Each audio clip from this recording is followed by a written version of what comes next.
So this lecture is going to be talking about global scale circulations. So if you recall from the last lecture, we talked briefly about microscale circulations, mesoscale circulations, and then I said a couple of words about synoptic scale circulations. But the remainder of this module is really going to focus on global scale circulations because they have many implications to our local climate, to regional climate, to things like why we don't get rain in the summer. And so we're going to uncover a little bit about what's happening here in this lecture. So let's do it.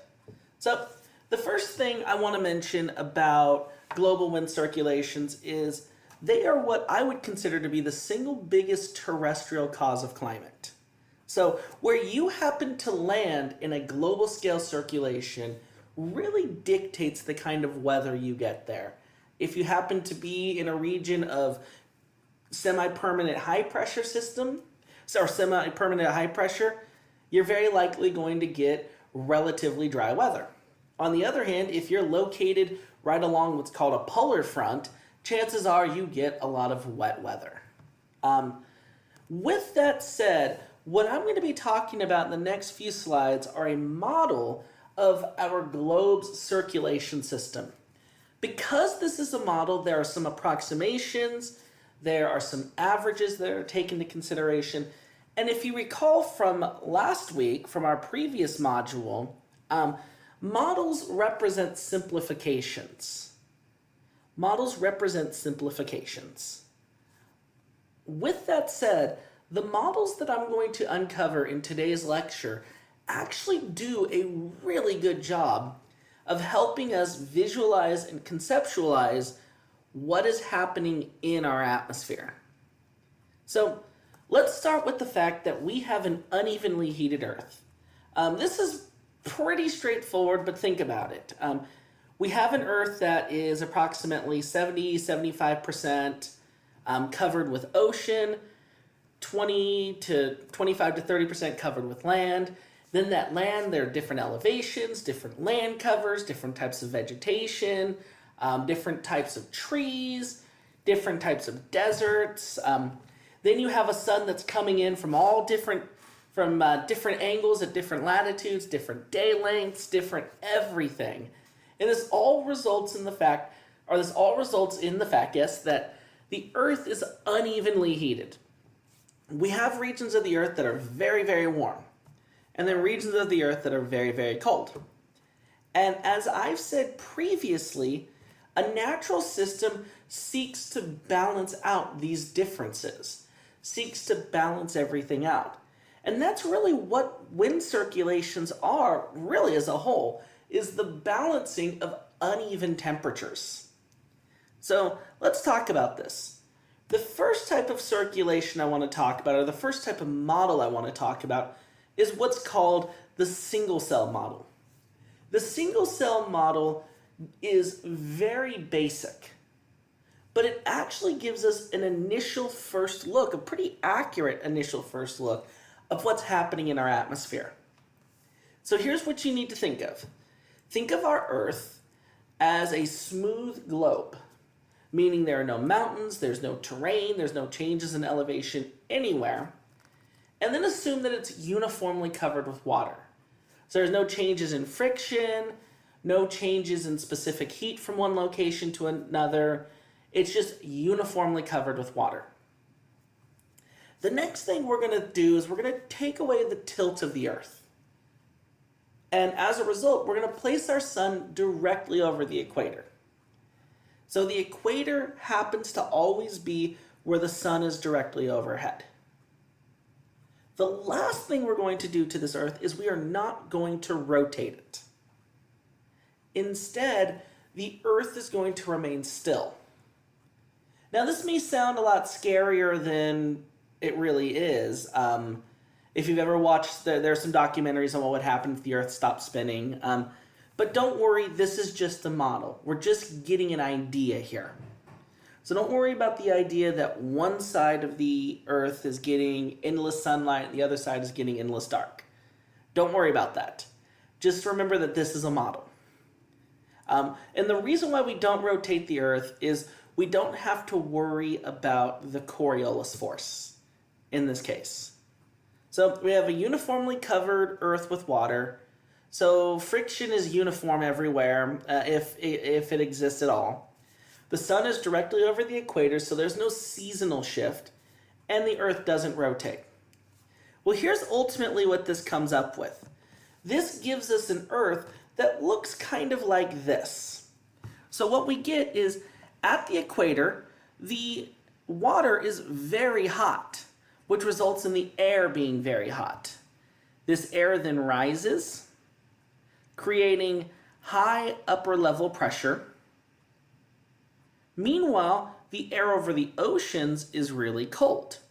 This causes air to sink over the oceans, creating really low upper level pressure. And I'll actually put those on here just to demonstrate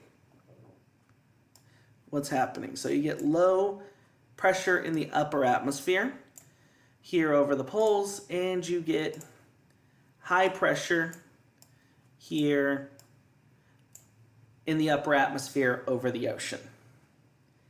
Now, the pressure aloft doesn't matter too much here. Here's what does matter. Because you have this high pressure aloft here and this low pressure aloft here, winds begin to diverge aloft at the equator. Winds begin to move from the equator up towards the poles. Up towards the poles. Once this wind makes it to the pole, it then sinks back down to the surface, creating high pressure, which then causes winds to blow back to the equator. So you get this large circulation where winds rise at the equator, travel up to the poles, sink at the poles, travel back to the equator. And this creates this gigantic circulation cell that we call a Hadley cell. Now, while this model is actually very crude, observations have actually demonstrated that air pressures at the surface along the equator are low pressure. We have low pressure at the surface along the equator. Meanwhile, we have high pressure at the surface over at the poles. So observations actually support this model. The other thing that we also see is we see converging winds near the equator. And these converging winds create a series of winds called the trade winds. We're going to talk about that more in our next lecture when we talk about ocean currents, but that's a key first step. So even though this is a very crude model and it takes very little into account, it actually gives us two very important conclusions. We have a band of low pressure along the equator and an area of high pressure at the poles. So make sure you write that down. So these cells are what we call Hadley cells. And again, while this model is very crude, it actually does a really good job of giving us a general taste of Earth's climates. Now let's add one complexity into it. Let's actually take our Earth and introduce rotation into it. This would take us to what's called the three-cell model. So here's what happens here. The rotation of the Earth causes convergence to happen well before the poles. Instead, this actually causes that Hadley cell, that single Hadley cell in each hemisphere, to break up into a series of three cells. This again happens because of the Coriolis force. The Coriolis force causes winds to converge at a much lower latitude than the poles. Therefore, that Hadley cell doesn't stretch as far. And two other cells develop to somewhat take its place. So now we have a three-celled system. Now, there are many similarities to the single-cell model. The tropics are still the hottest. That area near the equator is still the hottest. The poles are still the coldest. But now we also get other regions of the world that have different types of pressure systems associated with them. This three-cell model ultimately looks like this. And this is something that I'd like you to have at least a general understanding. I'd like you to be able to refer to this, and I can promise you will see questions on our next quiz about this. So here's what you have. Between the equator and 30 degrees, both north and south, you have what's called the Hadley cell. At the equator, the air is really hot. This results in warm rising air. This creates low pressure at the equator at the surface. So you have low surface pressure at the equator. Once this air rises, it travels up to 30 degrees north. At 30 degrees north, it then begins to sink back down. This creates a band of high pressure systems at 30 degrees north.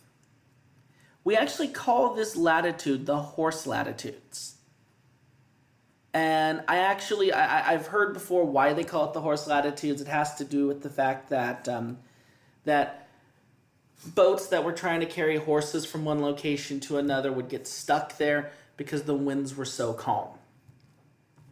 The other thing that actually happens is right around 30 degrees, there's all of this sinking air and there's all of this high pressure. Remember that when we have warm air rising, it expands, it cools, it condenses, you get thunderstorm activity. On the other hand, when you have sinking air, that sinking air compresses and warms, and you get hot, dry air.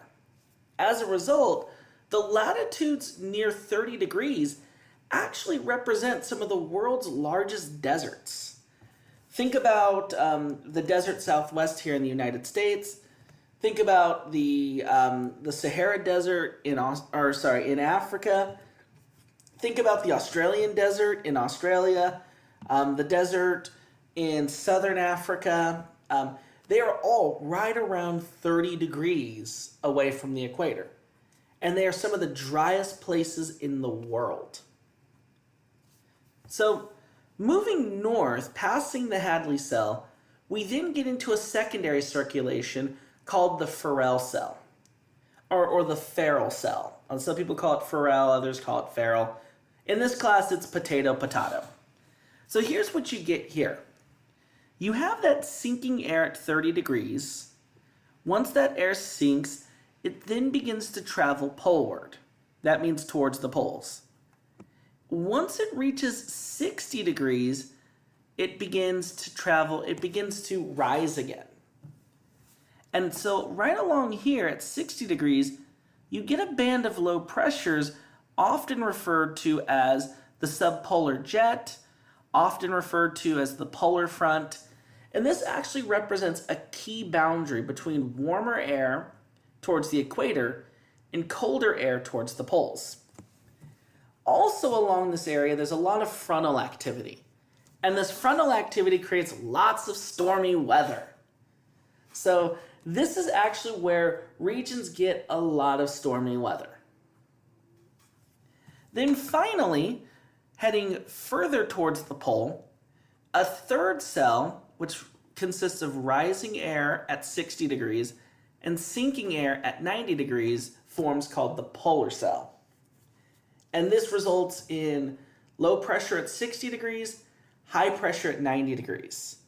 And in case you're wondering, contrary to popular belief, and contrary to Rudolph the Red-Nosed Reindeer, the North Pole and the South Pole actually represent very dry areas because the air there is sinking.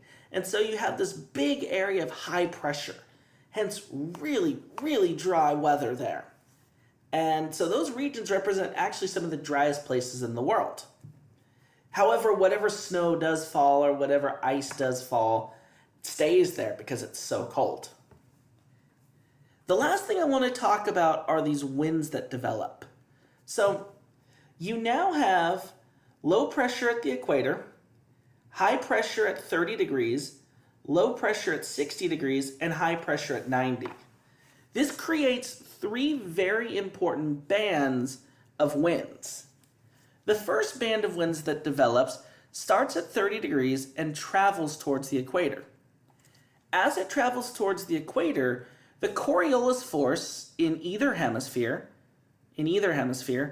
actually steers it to the west. And so what you get near the equator is you get this wind that starts in the east and blows to the west. This is what we call the trade winds.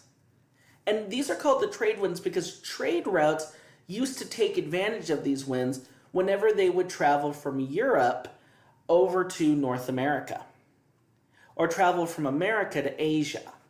So they would take advantage of these winds. And in fact, I have an oceanographer friend who sails across the Pacific Ocean, and she actually takes the trade winds.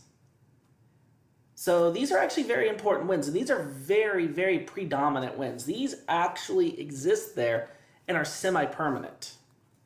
They do vary a little bit, and that creates what's called El Nino and La Nina. We'll talk about that in 2 lectures. But these trade winds are very important. Meanwhile, from 30 degrees to 60 degrees, winds are also blowing away from 30, and they're beginning to travel up to 60. However, the Coriolis force now steers them to the east. The Coriolis force steers them to the east in this case. So now you get this band of winds that starts from the west and blows to the east, and these are what we call the westerlies, also known as the mid-latitude westerlies. And it's these mid-latitude westerlies that actually move a lot of our weather here in the mid-latitudes. Here in the San Jose, Silicon Valley area, we're at about 38 degrees north. And these winds actually move weather systems from the west over to us. That's why if you ever notice, whenever we get stormy weather, most of our storms actually develop over the Pacific Ocean and then travel to us. Pretty crazy when you think about it. Meanwhile, at 60 degrees, we have this band of polar lows, or this band of subpolar lows, along what's called the polar front. This is actually where our jet stream really begins to kick up. We'll talk about the jet stream in a few minutes. And then poleward of that, you have what are called the polar easterlies. They're not as important. What I want you to know is between 30 degrees and the equator, we have the trade winds. They blow from east to west. From 30 to 60, we have the mid-latitude westerlies. They blow from west to east. That's what I really want you to get as far as the winds are concerned. And these winds have major implications on ocean currents. So how does our atmosphere actually look like? Well, if we compared it to the 3-celled model, you will be surprised at how similar they look like. Now remember, there are a few things that definitely create some variation. You have land, you also have the tilt of Earth's axis that creates seasons, but get a load of this. This represents our Earth in January. What you notice is, in the month of January, the sun is a little bit further to the south of the equator. It's not directly over the equator. As a result, this band of low pressures is slightly further to the south. However, you notice that we have a high pressure that's dominant at 30 degrees north, a high pressure that's dominant at 30 degrees north, high pressure at 30 degrees south, high pressure at 30 degrees south, high pressure at 30 degrees south. And then on the other hand, we have low pressure at 60 degrees north. Now, one of the things you may notice is that you don't see these low pressures, these 60-degree latitude low pressures over land. Well, the reason why that is because over land, the air gets really cold in the wintertime. And so you don't get the same dynamics needed for low pressure to develop. Again, the 3-celled model took into account a landless world, a world that was uniformly covered with ocean. But look at how good of a job it did actually explaining our conditions, our general global circulation. Now, one of the things that happens though is during the winter time, all of those cells move a little bit to the south because the sun is a little bit further to the south. This is good news for us here in California because these high pressure systems that would otherwise keep us pretty dry also move a little bit to the south. This exposes us to the polar jet stream, which gives us some rain. That's why we get rain in the wintertime. But watch what happens when I transition to summer. Now we're in July. In July, that Aleutian low that formed here over the Gulf of Alaska is gone. It's gone. Instead, the Pacific high that was present a little bit further to our south is now further north, and it's dominant over the Pacific Ocean. So regions along the west coast of the United States are usually dominated by higher pressure. As a result, any storms that would normally hit the United States actually travel further north and affect Alaska instead.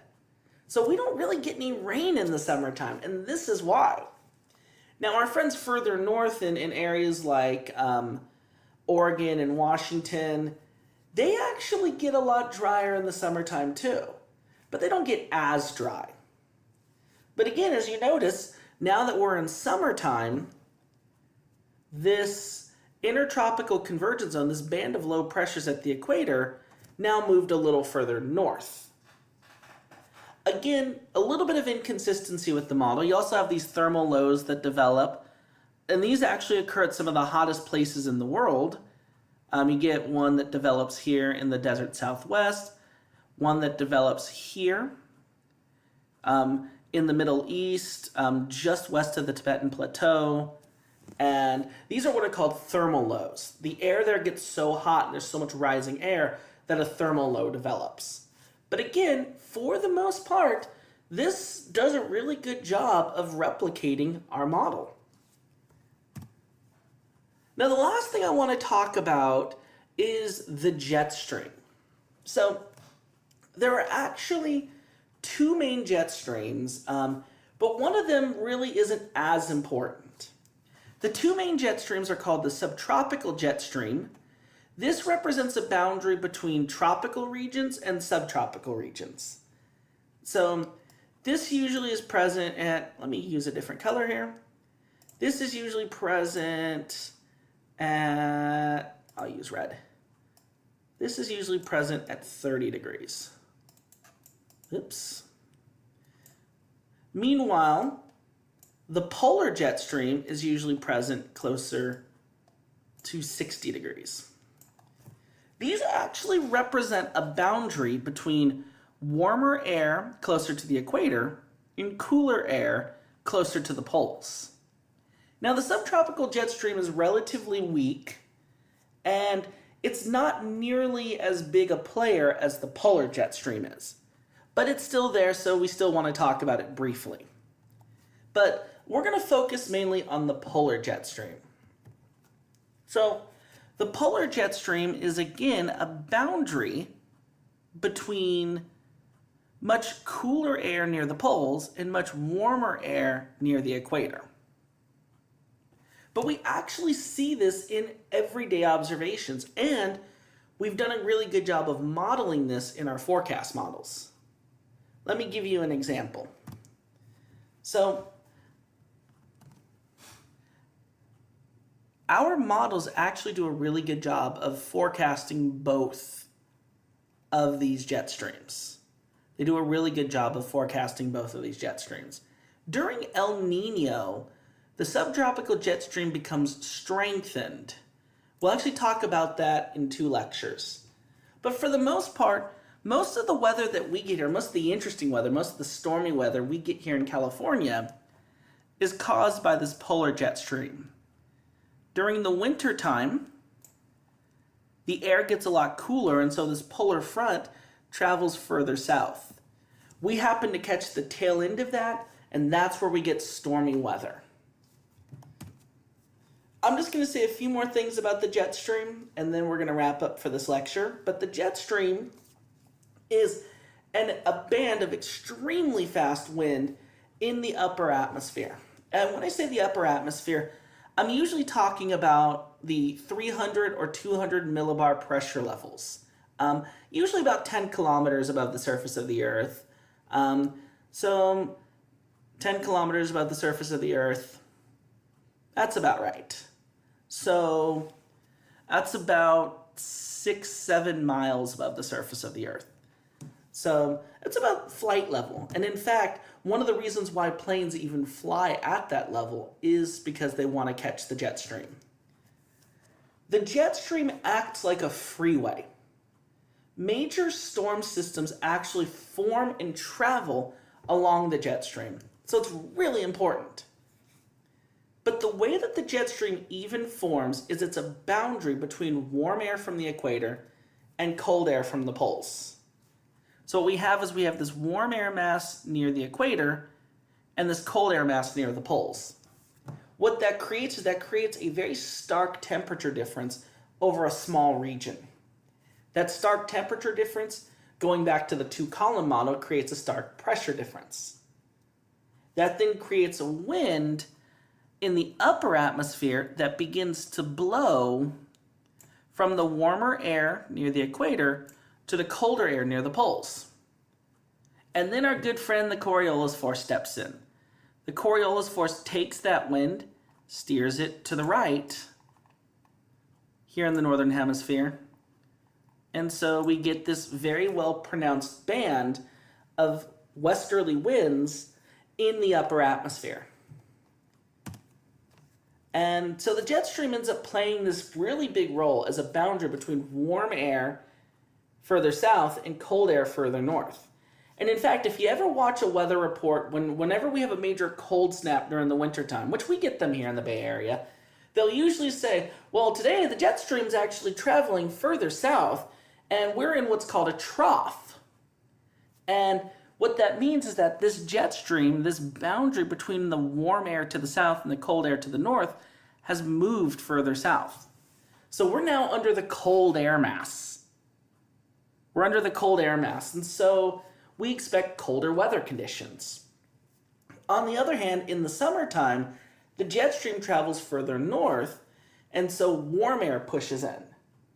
And we feel a lot warmer during that time. But regions that are right along the jet stream usually get a lot of very interesting weather because the jet stream also represents, as I mentioned a few minutes ago, a freeway for storm systems. So low pressure systems, which oftentimes end up being the hairbringer of major storms, begin to travel along the jet stream.